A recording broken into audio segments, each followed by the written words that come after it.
back then, just working with computers. I started with my first web design client, one of my dad's clients at his bank, and he needed a website, so I helped him set up his email.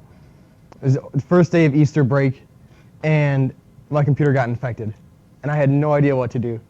I didn't have any anti-malware, any antivirus software on there. I panicked. It ruined Easter for me because I thought everything had been deleted and stolen, and it was all just this pop-up that kept showing up in the corner. It was driving me crazy. It kept saying upgrade to the new software. It's a real cheap price, $80. And it was fine. It'll protect your computer after that. When you went through security settings to try and get to the firewall, it would redirect to the malware itself too. And it was a huge problem. But eventually, I found an antivirus and an anti-malware software, scanned the computer, and during Easter dinner, I was finally able to relax when it showed up and said it had found it, quarantined it, and deleted it. And finally, at that point, I was hooked on network security. To begin, it's important to recognize what viruses and malware are by looking at the definitions of them. Let's see. Oh, we got it. All right. Viruses and malware can be good and bad. Of course, they're bad for us, causing problems and giving us a job, though. But the good part is for the people at Norton and McAfee, because it gives them good job security there. So they appreciate it with the viruses that come out daily. But for the majority of people, viruses and malware are horrible. According to an article updated in 2012 on the website for Microsoft Safety and Security Center, computer viruses are small software programs that are designed to spread from one computer to another and to interfere with computer operation. Viruses are designed by a programmer with a malicious intent to infect and quickly spread between computers, and this in a similar way to how biological viruses spread between human beings. A virus can perform numerous damaging actions. Some of these are to corrupt or delete data on your computer, using email programs to spread itself and eventually infect other computers, or in really very unfortunate cases would be to erase everything from your hard disk. Computer viruses are notorious for spreading themselves through email attachments and instant messages. And as cloud email storage is becoming more popular, luckily email service providers are beginning to automatically scan attachments before users can be negatively affected. But just like with any technology, there's the adoption rate, and it's not always 100%. So because of this fact, it's important to only download files that are expected still. When the barrier is breached, it truly becomes important on why antivirus software is extremely necessary. It's far more important to remove a virus and prevent the further damage from it than it is to be concerned about how it got onto that computer. Viruses are very harmful, but it's also important to be aware of the effects of malware too. An article written in 2011 in the Tech Tips news section of the Salon Media Group's website, malware ranks one level above viruses in the hierarchy of malicious software. Yet, these two seem similar, but there's a lot of differences between them. That's because a virus is a program, or viruses programs are types of malware, but malware isn't necessarily a type of a virus. An helpful information article updated in 2012 and published on the website for the U.S. Marine Corps, malware is a program that performs unexpected or unauthorized, but always malicious actions. Malware is a broad term used to refer to malicious software such as viruses, trojans, and worms, and among other things, other types too. The most important factor to differentiate malware from viruses is that malware is not self-replicating in every instance like viruses are. A specific case where it's important and emphasized to use the term malware instead of simply a distinct subcategory term like virus is when subcategories share details with other subcategories. For example, a virus may have the unique ability to replicate itself, but it could also behave like a Trojan. Malware is generally known for its more common and extremely annoying effects in the personal computer world. One function would be disrupting the running of a certain program or operation. And in a situation like mine, a common example of this is when malware disables all Microsoft security settings, displays a pop-up prompting you to purchase its so-called update, and redirecting the control panel security links to the malware interface. Other functions may include taking over a system to carry out special operations to benefit the malicious program's creator, and gathering sensitive information about the user of the computer, such as credit card and bank account numbers. With these destructive and identity-stealing actions that malware can perform, it should also be very effortless to understand the importance of a powerful anti-malware program. Now that the negatives have been defined, it's crucial to understand how the software works to get rid of these malicious programs. The second main topic to recognize in this process for detecting and removing harmful software is how anti-malware and antivirus software actually works to find these problems. The basic life cycle for your malware would be from the point where it's created to when you finally eradicate it.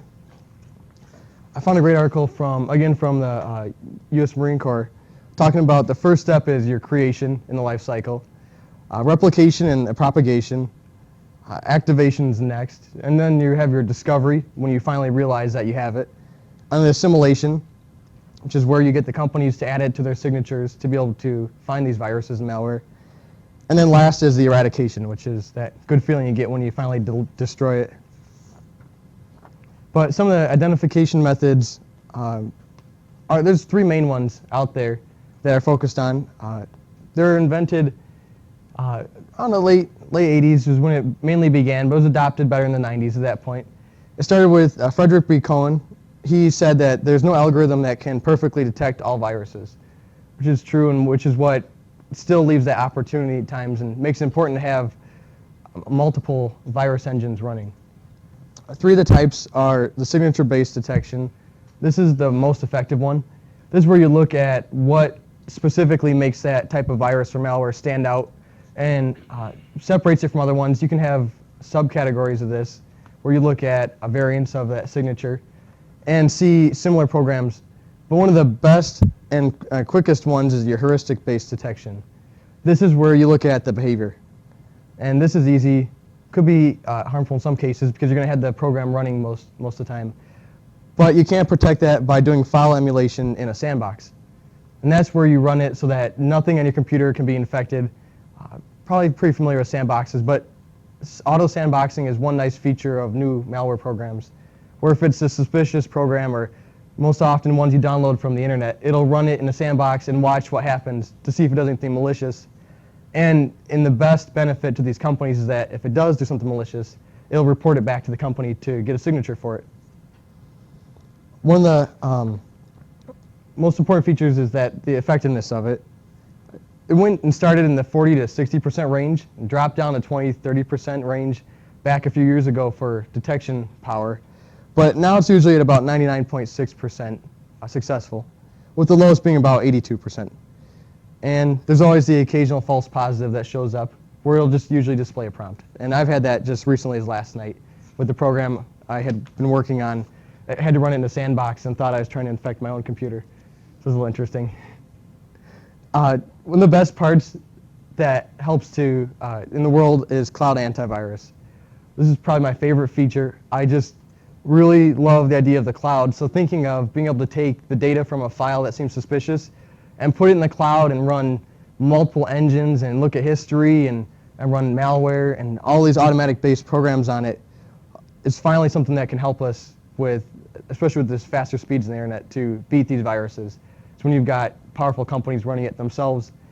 And then probably the most common one with lots of companies is it doesn't slow down your computer. That's what drives me nuts, is when you're trying to work on an older computer and you've got a virus program slowing it down with its daily scan. One of the problems that false positives cause is, imagine you had worked on your program, you spent days working on it, months working on it, and thousands of dollars to develop your mail client program in this case. You launch it to the world, you expect it to be picked up and all of your customers can enjoy your product, but no, McAfee identifies it as malicious by accident. So you work on it, you release a new version, a fix, and once again McAfee detects it as malicious. So you work on the third version, same process, malicious, and that's one of the most known cases was from the Pegasus mail client and its problems with Norton and Symantec, and then McAfee also incorrectly identifying it. Another major problem was caused by Microsoft. They had faulty antivirus problems, and it deleted the link to Google Chrome, which caused a lot of controversy with them being the maker of Internet Explorer and deleting their competitor Chrome. They said it was no problem, but there's always the conspiracies to that idea. Other ones have rendered by AVG in the past have rendered Windows 7 enabled to boot, and then other antivirus programs from smaller companies have also caused problems just because they don't have as high of a budget. Popularity is important too, because major businesses lose about $12 million annually from virus incidents. But the problem is that Symantec study in 2009 found that only about a third of small businesses have antivirus protection, whereas 80% of home users have antivirus protection. So the problem is getting the business world to start using antivirus software. So it's important to see how to remove and avoid these computer viruses. Let's see.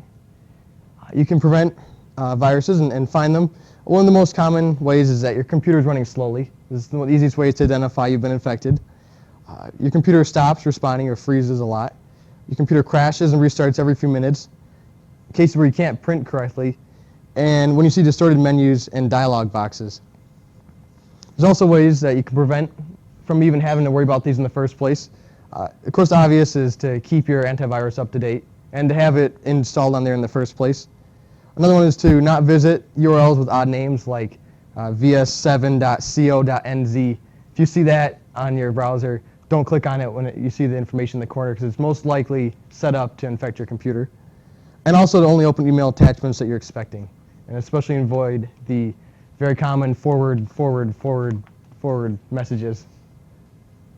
A couple famous viruses are important to cover. Let's see. There's a few of them. One of my favorites is the I Love You virus.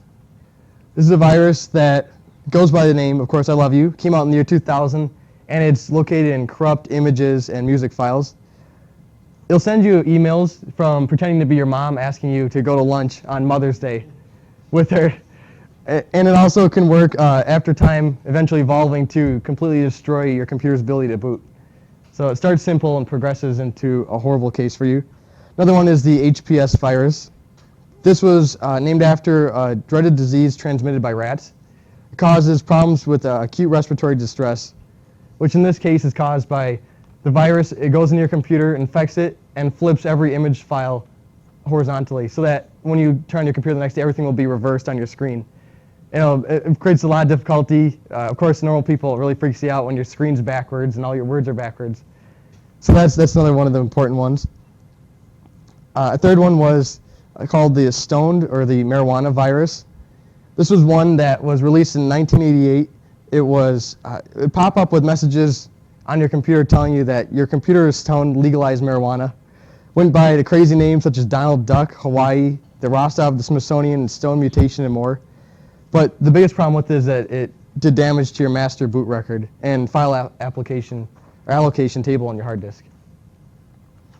And one more sort of beneficial virus, but still bad, was the mosquito Trojan horse. And this is where if you downloaded the company's software and you did it through a piracy method, it would send out numerous text messages from your phone until you had a huge bill. And that was their way of getting you payback for downloading their software illegally. Some others, just by the names, are Friday the 13th, Cascade, Chernobyl, Melissa, Klez, Nimda, which is admin spelled backwards. And, of course, the one that most people are familiar with is the Configure virus, which oddly didn't work on computers that had Ukrainian keyboards. No one knows why, but that was one thing that was bonus about that. But the Blaster virus is a final one I'm going to cover. This was a joke to insult Microsoft. And when you got infected, it'd pop up with a message that said, Billy Gates, why do you make this possible? Stop making money and fix your software.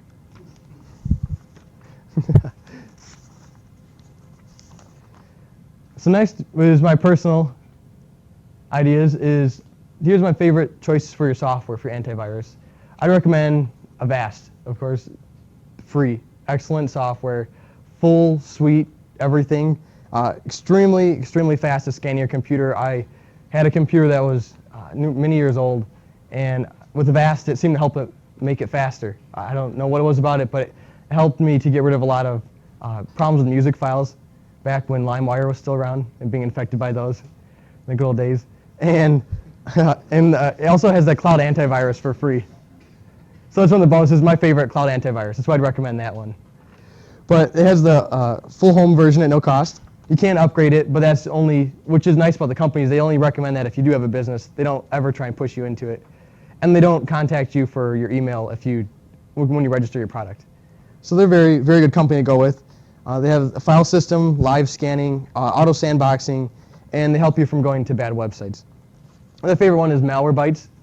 Awesome is one that saved me back when I had my original infection on the computer. Helps a lot with solving basic problems on your computer too, correcting normal problems. But numerous definitions. It's updated within the last 3 weeks to make it scan about 3 times as fast as it used to. And it does real-time coverage in the paid version, but manual in the free version. Viruses and malware can be one of the most destructive aspects of computer technology. With a good knowledge base, many cases can be prevented, but anti-malware and antivirus can be used to help prevent and avoid this risk. It may be a scary world out there. Alrighty.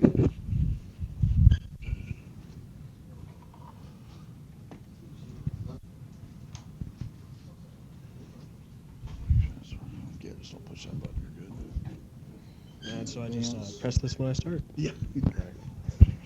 That's slow, advance, back. I'm going to turn it back a little bit to work in my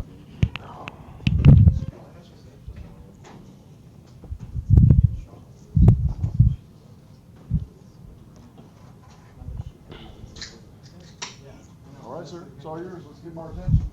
All right, hello everyone. I'm Matthew Thomas, unlike my PowerPoint says. Now, my subject of choice was the legendary hacker, the self-proclaimed hacker poster boy, Kevin McNick. And I'm sure most of you in this class and field of study have at least heard his name before. But I'm going to pretend you haven't.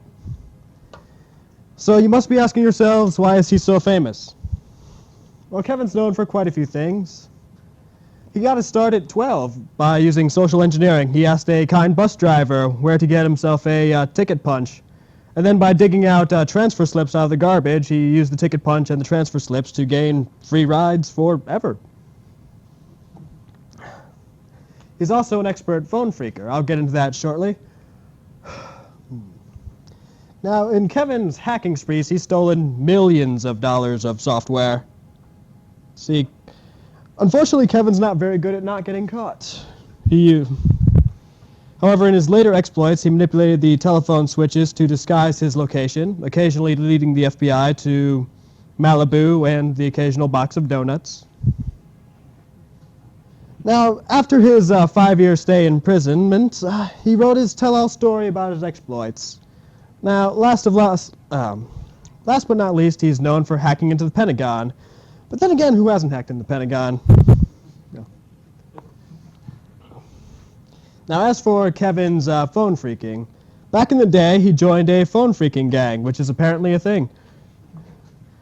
A lot of what they did could be considered pranks. For example, they'd set people's phones to payphone status. So when they picked up their phone, it requested they deposit 20 cents. The gang even hacked into directory assistance and handled the operator calls, giving responses such as, "Yes, ma'am, the number is 8750 and a half." "Do you know how to dial the half, madam?" Anyway, later on, Kevin learned how to take control of a phone company's digital central office switch by dialing in remotely using his computer and modem, and become actually very good at this.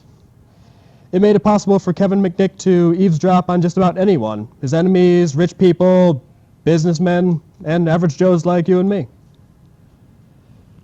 As I mentioned earlier, late in his criminal career, he manipulated telephone switches to hide his location from the police and FBI. He did this because he was obsessed with obtaining Digital Equipment Corporation's mini computer operating system. He was trying to do this by breaking in through their EasyNet network. The company discovered the attacks almost immediately, but they didn't know where the attacks were coming from, nor did the police or FBI. The FBI usually turns to the phone company to get information for warrants and trap and trace information, but Kevin's manipulation of these switches made it nearly impossible.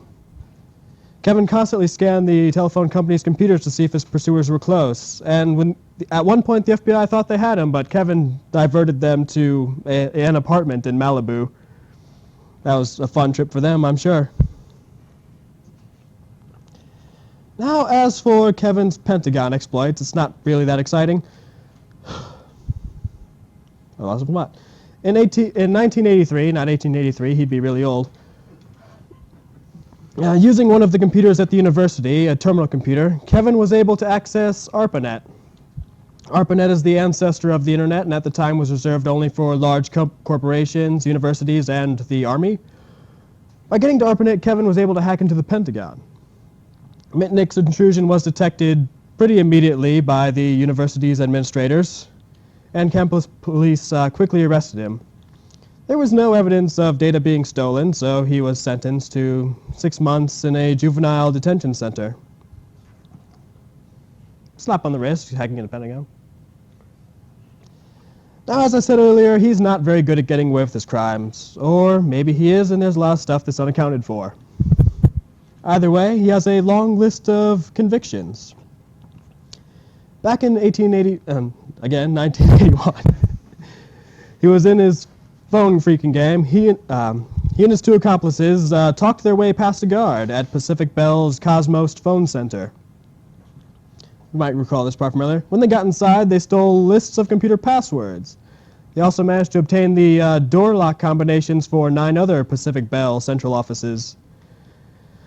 Their intrusion was discovered because they decided to plant some names and phone numbers into a Rolodex so that they can social engineer some more stuff later on.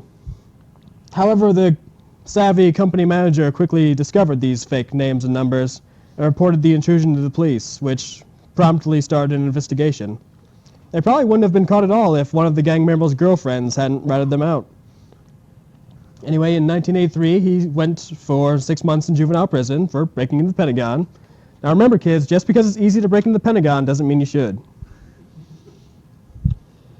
Now, in 1987, Kevin was trying really hard to pull his life back together. He went to a vocational school, living with his new girlfriend, but couldn't help himself. He stole some software from a local California software company, as well as used some illegal telephone credit card numbers. And this led the police to his apartment door quite quickly. And he was sentenced to 36 months of probation. Now, in 1988, when Kevin and his friend Lenny Diecko attempted to steal Digital Equipment Corporation's, DEC, their mini-computer operating system, like I mentioned earlier, and they were able to evade the FBI for quite a long time during their attacks, using the telephone switch manipulation. But Lenny Diecko eventually confessed to his boss, who reported them to DEC and the FBI. Kevin Mitnick ended up in federal court, where the Digital Equipment Corporation claimed he stole millions of dollars in software. They're probably lying. And cost them $200,000 in time keeping them out. Mitnick pleaded guilty and gained nationwide attention because of his plea bargain. He agreed to 1 year, 6 months in a counseling program for his addiction to computers and hacking, basically the rehab defense. In 1992, he took a job at Teltech Detective Agency. But soon after he began, it was discovered that someone had been using their commercial database system illegally. This immediately caught the FBI's attention, and Kevin was immediately suspect. The FBI searched his apartment as well as the apartment of another person from the original phone phreaking gang who lived locally. A few months later, a judge issued a warrant for Kevin Mitnick's arrest for violating the terms of his probation. Kevin's friends claimed that the detective firm was setting him up, but when the FBI came to arrest him, Kevin was long gone. Now, while Kevin was long gone, over the years, he started out on a bit of a crime spree, stealing many thousands of data files, over 20,000 credit card numbers, and software from computers across the whole United States. Using his skills, he was able to hack into many United States telephone and cell phone networks and vandalize government computer systems. He also gained access to many corporate secrets that the companies say were worth millions of dollars. In doing all this during his spree, he became the world's most wanted hacker. But his spree ended when he made a mistake on Christmas. He decided to hack the computer of another hacker, the computer security expert Tsutomu Shimomura. And he was successful and posted Shimomura's files on the internet. But Shimomura's firewall logged all the events, and Tsutomu wasn't pleased and went on a bit of a crusade to find Kevin. He assisted the FBI, and it was Tsutomu's assistance that allowed the FBI to find and capture Kevin. In the end, he was caught for messing with the wrong guy. He was charged with 2 federal crimes, but they wanted to charge him with a few more: illegal use of telephone access devices and computer fraud. According to federal officials, Kevin's motives have always been a bit murky. He had stashed thousands of credit card numbers, including the credit card numbers of several millionaires. But there was no evidence that Kevin had ever even attempted to use any of these.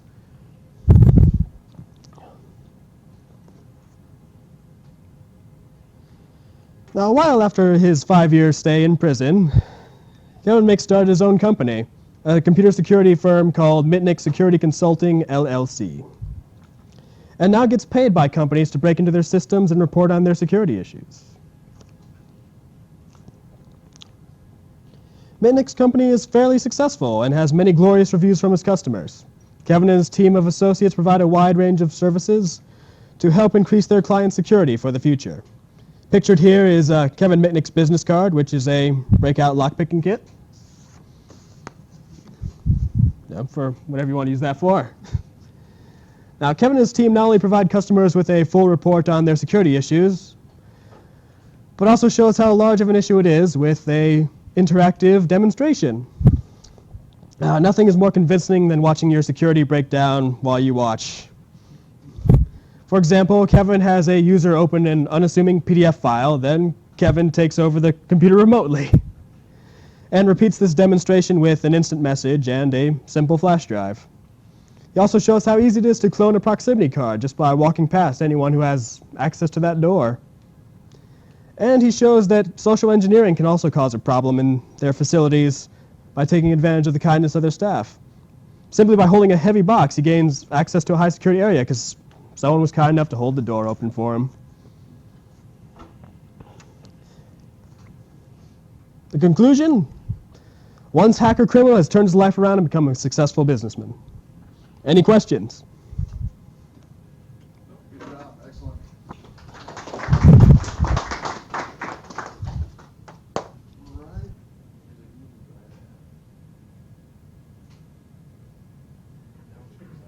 Okay, I typed in RVC as a search, and it came up with kittens. There it is. That was it worked. It worked. I'll switch gears here quick. Okay.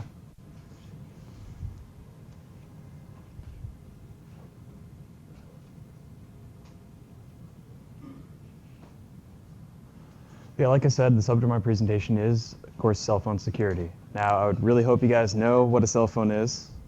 More specifically, also, I tend to focus on smartphones, which are, of course, phones that have an operating system and are capable of running applications outside of just making calls or sending text messages.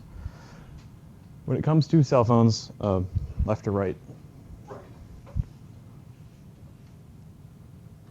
Oh, crap. You know that. Yeah. There's a lot of common issues that come up with cell phones. One of them, of course, being losing the phone or having it set on your desk with no password, and say a coworker or friend walks by, picks it up, sends an email, posts a picture on Facebook or a status. There's something worse where someone will steal it and then try to get information from it. Or you can be the loud, annoying guy in the elevator talking about your social security information with everyone there to listen for it. As well as that, among other types of eavesdropping. And you also have those scams that you can see, like you get the Family Guy ringtone and now you're hooked into a $15 a month plan. Among more severe issues, of course, are malicious apps like, say, Network Spoofer, the one I just showed you guys, where I was able to redirect all Google searches to kittens.